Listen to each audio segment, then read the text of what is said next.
சொத்து குவிப்பு வழக்கில் சிறை தண்டனை பெற்ற ஜெயலலிதாவை மத்திய அமைச்சர் அருண்ஜேட்லி நேரில் சந்தித்தது தொடர்பாக திமுக, பாமக உள்ளிட்ட கட்சிகள் கேள்வி எழுப்பியுள்ளன.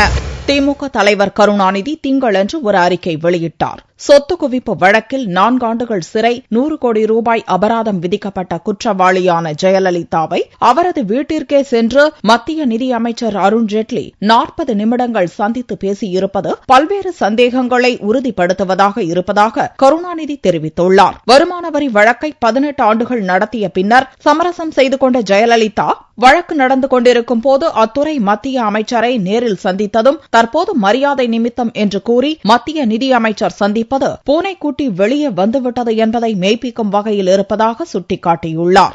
சேலத்தில் செய்தியாளர்களை சந்தித்த பாமக நிறுவனர் ராமதாஸ் இச்சந்திப்பு குறித்து அருண்ஜேட்லி விளக்கம் தர வேண்டும் என்று வலியுறுத்தினார்.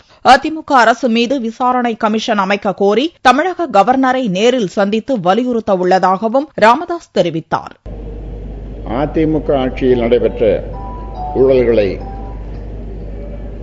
பாட்டாளி மக்கள் கட்சி தொகுத்து வருகிறது.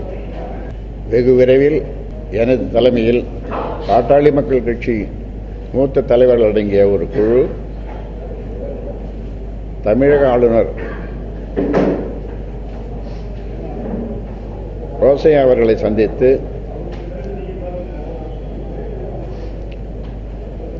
அதிமுக ஆட்சியில் நடைபெற்ற ஊழல்கள் குறித்து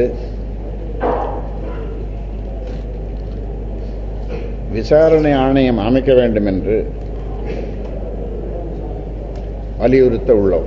தமிழக காங்கிரஸ் தலைவர் இளங்கோவன் வெளியிட்ட அறிக்கையில் இச்சந்திப்பு அரசியல் வட்டாரத்தில் சர்ச்சையை ஏற்படுத்தியுள்ளதாகவும் அரசியல் தார்மீக நெறிமுறைகளை அருண்ஜேட்லி காலில் போட்டு மிதித்துவிட்டதாகவும் இளங்கோவன் தெரிவித்துள்ளார்.